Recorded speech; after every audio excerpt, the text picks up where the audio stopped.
Nosotros estamos en comunicación con Ramón Indart, que es periodista de Perfil. Ramón, muy buenas tardes. Esteban del Campo te saluda. ¿Cómo va, Esteban? Todo bien, muchas gracias por atendernos. No, por qué, che. Ramón, ¿siempre quisiste ser periodista? ¿Fue algo que te llevó la vida a esto? ¿Qué querías hacer cuando eras chico? No, de chico mi intención era seguir en la política. O sea, tenía la idea de ser político, o bueno, si todo relacionado a lo que era el ámbito político, y por eso me puse a estudiar abogacía cuando terminé el colegio. No sé, porque tenía la concepción de que el político era abogado, ¿no? Sobre todo en los 90 estaba lleno de abogados, y ahora también, ¿no? La abogacía va de la mano. Y cuando empecé a ver el ámbito en el cual había la manera en que había que moverse, la verdad que no me gustó mucho, y siempre me había gustado los medios, leer de política, todo lo que sea en esa relación, y ahí dije, bueno, ¿por qué no ser periodista de política? ¿Le escribiste una carta a Fernando de la Rúa? Sí. ¿Y qué le decía? Ese dato, no sé dónde lo sacaron. Querido Chupete, sí, 2 puntos. Más o menos, yo tenía, pensá que fue en el 99, yo soy de 76, yo tenía 13 años. Sí, no, le escribí una carta diciendo que quería que acabe con el menemismo, porque mi viejo mi viejo en la década del 90 tuvo 7 años desocupado, y bueno, todo lo malo que vivía mi familia yo lo veía como el cáncer que era el menemismo.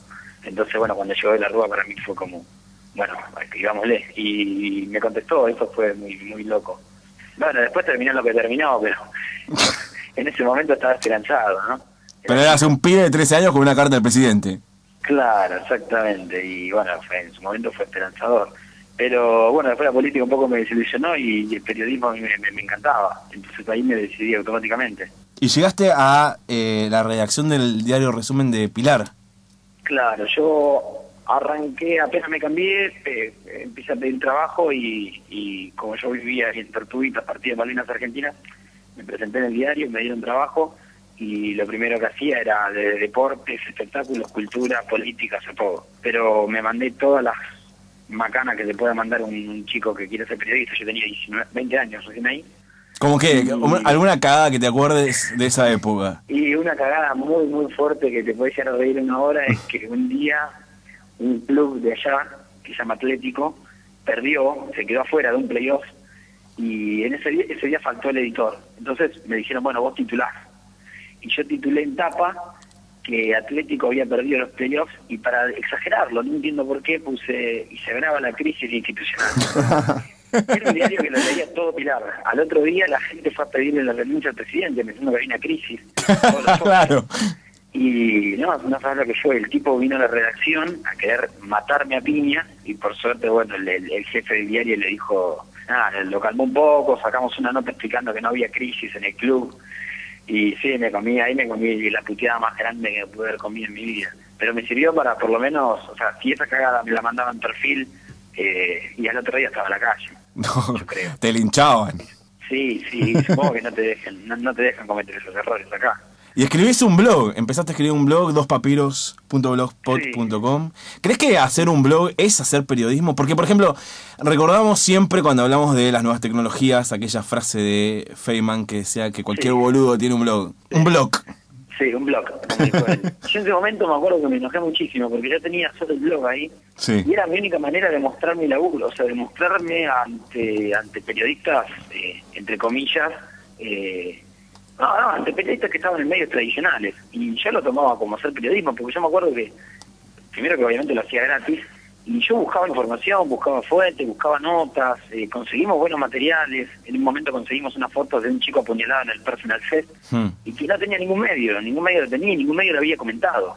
Supongo también por el tema de la pauta de personal. Claro, lógico. Y eso para mí era hacer periodismo, y creo que eso es hacer periodismo, y creo que los periodistas deberían tener un blog, porque sirve, y si estás arrancando sirve. Como currículum, además. Claro, a mí en Perfil me vieron a raíz del blog primero. ¿Vos llegas a Perfil en qué año? Y entré en octubre del 2008. 2008. ¿Y cómo fue? Y yo en ese momento, Darío Gallo, que ahora es el jefe de redacción de Libre, él era editor ejecutivo de la revista Noticias. Yo tenía mi blog, leí el de él, y empecé a mandarme ideas, como así le mandaba a él, le mandé a 70 editores ideas, todo el tiempo ideas de notas, mandándole artículos del blog, hasta que, bueno, se ve que le insistí tanto a él que me dijo, cuando se pasó a perfil, la.com, me dijo que si quería laburar ahí, y ahí arranqué.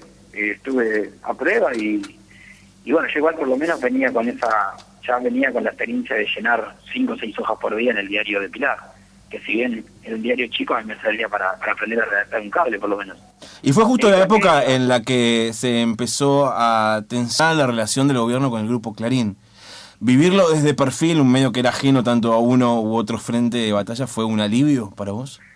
Mira, yo por suerte, si bien todos los medios tienen su línea editorial y las presiones en todos los medios es obvio que existen, sí. Yo la verdad que laburé bastante cómodo. Tanto cuando pasó eso, yo hice algunas notas sobre el tema de medios, y si bien es muy delicado, no tanto capaz por la línea que esté en ese momento del medio, sino porque digo, no es fácil hablar de los medios cuando hay tan pocos propietarios. Claro. Entonces, si los propietarios de los medios en Argentina vos los contás con los dedos de la mano, es difícil hablar de ellos. Pero en ese sentido sí me sentí cómodo. Las presiones después estuvieron determinado tema delicado para tocar y demás, pero bueno, es cosa de todos los días, ¿viste? Uno tampoco tiene que ser un periodista que crea que no existe. Sería como hipócrita pensar eso para mí. Ahora, ¿vos crees que toda esta disputa que se generó fue por una defensa de valores democráticos o de la libertad de expresión, o fue un enfrentamiento entre grupos de poder por plata? Ahora, sí. Mira, cuando la relación era buena, en el primer gobierno de Kirchner, por un lado una opinión puede ser, bueno, hacían negocios juntos, y el argumento que te dan los kirchneristas, que yo también los respeto, es que te dicen, bueno, en ese momento teníamos 22% de los votos, o sea, no podés salir a pegarle al medio más grande del país si tenés 22%. El tema de decir, bueno, la ley es para los valores democráticos y demás, la verdad que a mí mucho yo no me interesa ver el argumento, porque suponete que sea para destruirlo, Clarín. O sea, yo cuando yo estudio comunicación en la UBA, y cuando analizábamos, me acuerdo, la ley, muchos profesores planteaban, o sea, cuando vos comparabas las leyes, era lógico que diga sí, es necesaria una nueva ley. Claro. O sea, no me importa el argumento que pongan, está bien, suponete que es por eso. Está todo bien, pero la ley va a ir al Congreso, y si se aprueba es una nueva ley de medios que es necesaria. Y dejando de lado el eslogan que siempre se vendió, que fue es una ley de la dictadura, aparte de eso, que obviamente es central, era obsoleta. O sea, tenía 50 años, 40 años, entonces ya no sirve. Es necesaria una nueva ley de medios, y bueno, lamentablemente ahora sigue jodido, ¿no? Porque el tema está judicializado. Vamos a ver qué pasa. Ahora, más allá de estos amparos que tiene, creo, solo el Grupo Clarín con respecto al artículo 161, ¿qué cambios percibís desde que se aprobó y que se promulgó esta ley hace ya 2 años? O sea, cambios estructurales todavía no veo. Quizás no veo porque yo no me doy cuenta, pero no veo cambios muy fuertes todavía. Sí. Y después, sí, la línea de los medios se está marcando bastante, se marca bastante. O sea, por un lado tenés medios que abiertamente dicen que defienden al gobierno, y por otro lado no.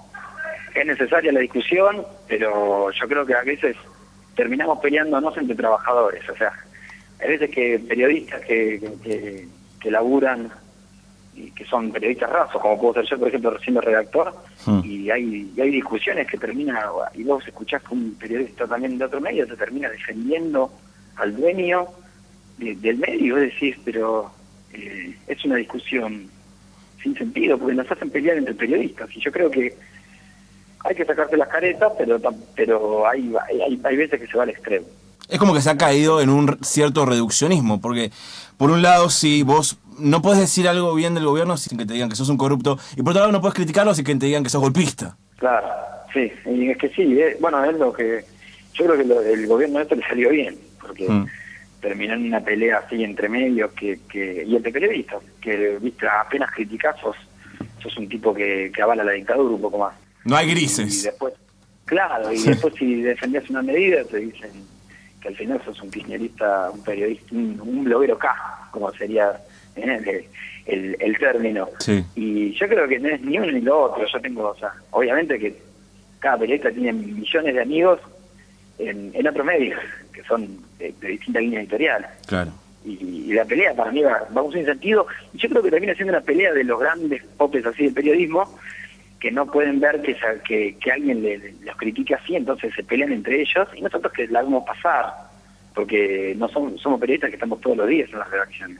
Igual vos algo de esto lo viviste en carne propia cuando escribiste una nota acerca de la salud del expresidente Néstor Kirchner, una simple nota de consulta, sondeo entre especialistas cardiólogos acerca de, a ver, con estos síntomas cuál puede llegar a ser el diagnóstico. Claro. Y después en 678 hubo como una reinterpretación y decía más o menos como que era el deseo del periodista que Néstor se muera. Me acuerdo de Sandra Russo diciendo, esto es viva el cáncer de Evita.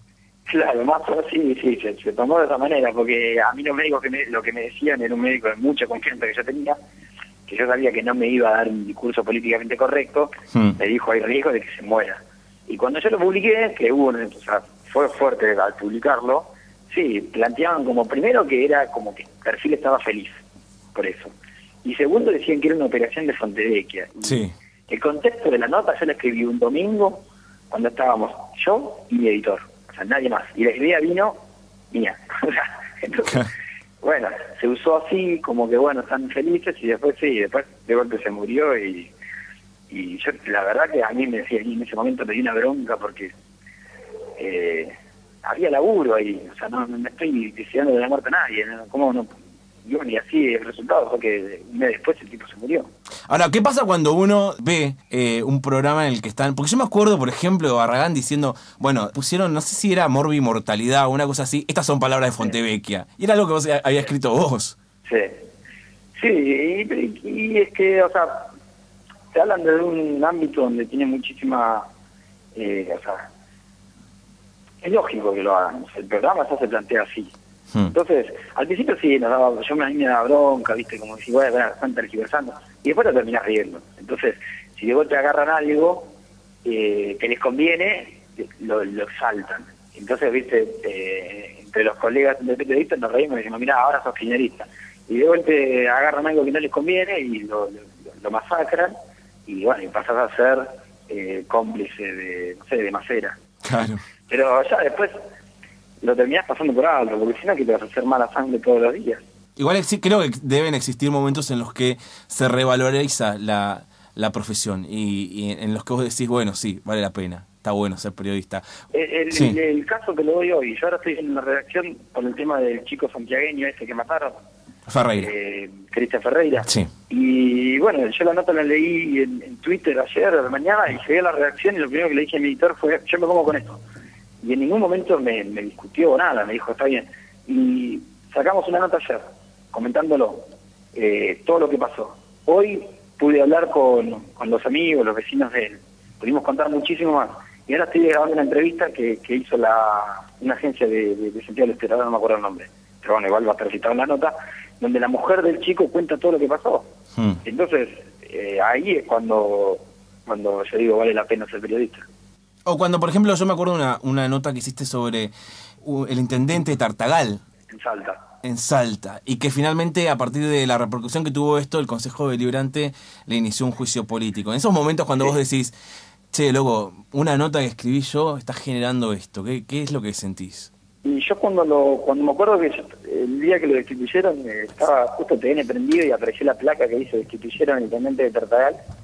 Yo ahí no lo podía creer. Llamé a una compañera mía con la que habíamos hecho las notas, Vero Buñaski, y sí, no, ahí estaba genial. O sea, porque yo no podía creer que tenga tanta repercusión a miles de kilómetros de distancia esa repercusión. Después igual la justicia puso la cosa en su lugar y lo volvieron a poner al intendente. Pero bueno, ahí ya escapa al trabajo periodístico. Nosotros no somos jueces. Yo de última cuento lo que pasó. Pero otro caso fue el caso de la hija de Jock Lender. Sí. Jock Lender, antes que salga todo el tema de las madres, yo había hecho una nota de que el tipo tenía una hija no reconocida y que no le pasaba plata. Y después de la nota, el tipo se tuvo que poner a pasarle plata de nuevo. Entonces, el cambio está bien, el cambio fue mínimo, porque fue el cambio a una señora que quería que el tipo le pague plata por la hija. Pero para mí ahí fue tremendo, porque ahí sí noté el cambio que puede generar. Y ahí también hay una correlación entre esto que decías que querías ser abogado para ser presidente cuando eras chico y ser periodista, que tiene que ver con esto de cambiar la realidad desde un lugar diferente, no ya desde el sector público, sino desde el periodismo. Sí, obvio que sí. Después, cuando empezás a trabajar, a mí no me pasó a mí. O sea, yo tengo re pocos años en esto, ¿viste? En perfil 3 años. Si bien te das cuenta que no vas a hacer unos grandes cambios, haces algo. O sea, no todos los días, porque tampoco todos los días tenés la suerte de toparte con una nota como la de Yolanda. Claro. Pero sí podés, cada tanto, si podés arreglarle un poquito algo a alguien, y está bueno, ahí te sentís pagado. Después tiene sus cosas de mierda todos los días y sus cosas lindas también. Ramón, muy buenas tardes. Matías Milmar, mi nombre. Sí, ¿qué tal? Volviendo a Jorge Fontevecchia, una nota Sí. en la que Ignacio Ramonet dice que la información que brinda el periodismo militante no es información. Vos, según tu opinión, ¿es información o no es información? Yo no lo veo como, no sé, no puedo decir si eso o no, porque yo no lo tomo como información militante o no. O sea, yo puedo leer cualquier medio y de golpe capaz que leo la nota en, no sé, Tiempo Argentino, ¿sí? Y si la información está chequeada, es información y ya está, y yo lo tomo y lo uso y cito a Tiempo Argentino y digo que buena nota y yo soy periodista. Y después, militante o no, te das cuenta si el periodista que lo escribió fue mala leche o no, o si mintió a propósito o no. Por eso no lo separo así, como militante no. No sé, nunca quise separarlo así. Claro. Y para vos esto de que hayan programas o periodistas que estén a favor o en contra del gobierno, ¿perjudica el periodismo en algún punto? No, para mí no. No, porque si no tenés ganas, ponés otro canal. O sea, hay opciones. Cada uno después se hará cargo de lo que hace. Yo no podría hacer varias cosas que hay muchos colegas que hacen, pero bueno, ya ellos, cada uno decide y después irá a dormir y pensará a qué se dedicó a hablar. Pero está bien para mí, o sea, el tema no sé, yo estoy a favor de muchas medidas del gobierno y estoy muy en contra de otras. Y ya está, y si tengo que aplaudir una medida, la aplaudo y si la tengo que criticar, la critico.